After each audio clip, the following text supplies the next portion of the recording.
Breaking news here on CBS Sports HQ. The new college football AP Top 25 poll is out after an exciting week 4 of the season. After what was a wild weekend, the rankings, as expected, have been shook up. We have some movement. Here's a look at 1 through 10. Your top 4, as you see there, remain the same this week. No change at the top. Texas put together a dominant performance without their starting quarterback. The Bulldogs remain at 2 after a bye. Ohio State at 3 and Bama at 4, who are also on a bye. But take a look at who joins the top 5, the Vols, after going on the road, putting on a show against Oklahoma in prime time. And how about Utah, you see at the bottom there? They really said no Cam Rising, no problem. They break into the top 10 here, moving up 2 spots this week. Here's a look at 11 through 20. Where we had the most movement.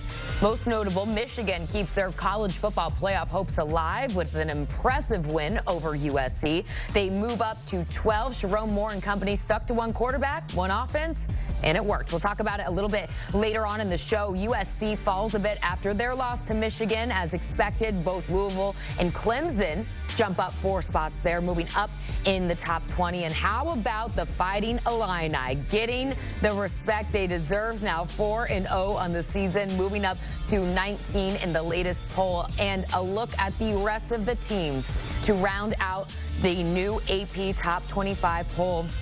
Oklahoma falls to 21. We'll show you that here in a second. But look at BYU entering the chat after a big win over Kansas State. Cougars now 4-0 for the very first time since 2012. Meanwhile, Kansas State falls 10 spots to 23. We're going to dissect it all as we welcome you into our CBS Sports HQ studios. I am Jordan Giorgio alongside Leger Douzable. Also joining us from afar is Brad Crawford. Gentlemen, great to see you. I'll start with you, Leger, here first on set, and just your instant reaction to the new poll. Quite a bit of movement. Yeah, I like Tennessee moving up. Actually surprised they didn't put Ohio State in front of Georgia. A lot of times idle teams, you know, they get punished for not playing that week. And then the last time we actually saw Georgia out, Jordan, they didn't look good versus a Kentucky team that a lot of people have question marks about. So a little surprised that they didn't move down one and Ohio State moved up, but I'm glad to see Tennessee move up into the top 5 after having that dominant performance out of Oklahoma. Another team that you talked about, Utah, man, for them not to have Cam Rising and do what they did in Stillwater, they put the nation on notice. If Cam Rising can ever get healthy, I think that's why a lot of people feel like this Utah team could be a dark horse in regards to not just getting to the CFP, Jordan, but actually competing to win it. Yeah. Right? Because for them to galvanize around this young freshman quarterback, Isaac Wilson, who had some miscues earlier in that game, and they still come out with the win, that shows you how tight-knit this Utah team really is. Brad, what were your reactions to the latest poll?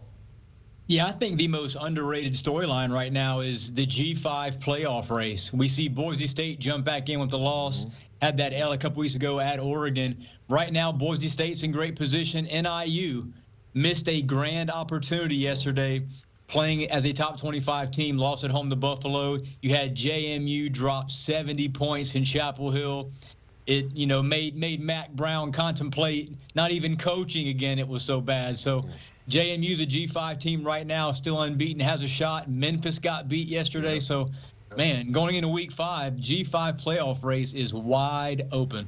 Let's go ahead and talk about that and dive a little bit deeper into the latest rankings. Let's start with the team who fell drastically in this poll this weekend, and that is Kansas State. They dropped 10 spots in the latest poll. They lost terribly to an unranked BYU team. Got to give all the credit in the world to the Cougars, though. Sure. But with this kind of loss, did Kansas State just ruin their CFP resume, or is that going a little bit too far? I think they still have an outside chance. Okay. They still got some big games down the road, but if it's an indication of what we're going to see in the future, then they got a lot to worry about when you talk about Avery Johnson turning the football over multiple times in that game.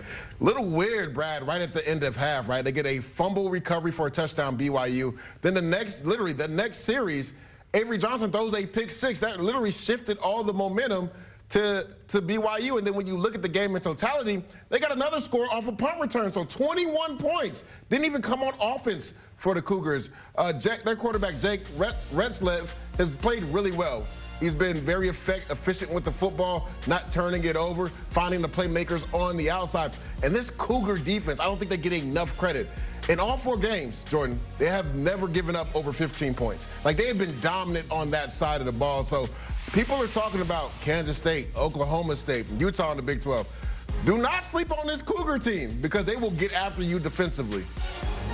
Yeah, there was a 6-minute stretch there where I think Kansas State gave up 4 touchdowns and went behind 28-6 when they had a 6-0 lead. But first off, I want to say, look, the Big 12 is way too unpredictable to start signing Kansas's death note right now. That said, I don't think a 2-loss runner-up in the Big 12 is going to make the playoff this season. There's too many big elite teams in the SEC and Big 10. So the Wildcats are going to have to win out. Last night's loss was not good for Chris Kleiman's group, but like I said, if they can get past that 6-minute stretch, they've got some winnable games coming up. You got to beat Oklahoma State next week, but I'm not writing K-State's eulogy just yet. Yeah, quite the schedule they have upcoming. You mentioned Oklahoma State next week, Brad. Then they see Colorado and West Virginia, both on the road to round out the next few weeks for Kansas State, who falls to 23 in the latest AP Top 25 poll. Let's go ahead and dive a little bit deeper into Tennessee, you guys, breaking into the top 5 after that big win against Oklahoma. Josh Heupel, man, he is leading this Tennessee team firmly into the college football playoff discussion. He has a quarterback in Nico Iamaleava, who just jumped up to 5 in the latest Heisman Trophy race with the best odds. And then this defense, man, I mean, they are for real. Are you sold right now that this Tennessee team can get it done and win it all? Without a doubt, Jordan, just because of what you talked about. Like, everybody is so enamored with their offense. And Nico's played well, but he hasn't been the main reason why they've won football games. Like, this was the first game the run game wasn't getting going for Tennessee. Every other game, the Tennessee run game has been fantastic. And you talked about it, Jordan. Like, everybody associates Tennessee with Josh Heupel, the up-tempo offense, putting up a lot of points. This defense is stifling. They choked out Oklahoma in Oklahoma this past week. And that was my concern going into the game. I said, with this Tennessee defense, if they get a lead, Oklahoma's in trouble because Oklahoma is not built with Jackson Arnold to be able to throw the ball all around the yard and put up enough points to compete with Tennessee. Now, the score isn't really indicative of how this game went. Tennessee was up big in the beginning of the 4th quarter. Oklahoma had 2 late touchdowns. But this was a dominant performance by this Tennessee defense. Again, Nico had the big touchdown pass to Dante Thornton on the post route. He played well, but he wasn't the sole reason they won this game. It was the defense from Tennessee. And we even saw Josh Heupel get conservative in the second half. Yeah. That's how well the other side of the football was playing for the Vols. Like you said, Leger, it's the Tennessee defense for me, not the offense, that makes this team such an intriguing playoff entry, maybe SEC championship caliber even. Front 7 was dominant, had some questions in the secondary entering the season. Those have been answered after week 4. And you look at the remaining schedule. There's only 2 ranked teams the Vols got to play the rest of the way. That's Alabama. They get them in Knoxville, and they play Georgia in Athens. If you split those, you win 11 games.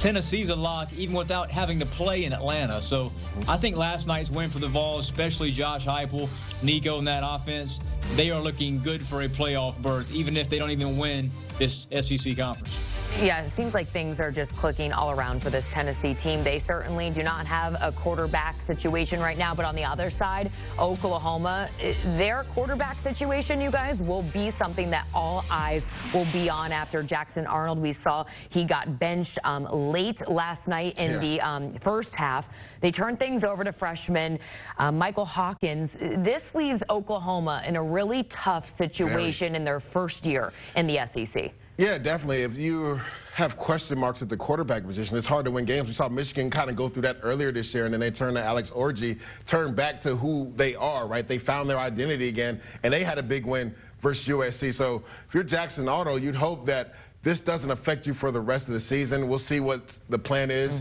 from their coach going forward. Will he continue to start or not? But that's been his question mark the whole season, right? People forget this guy was an athlete. He wasn't always a quarterback, right? He played receiver and running back. So, like, him learning the nuances of the quarterback position are actually kind of fairly new to Jackson Arnold, and that was the question mark.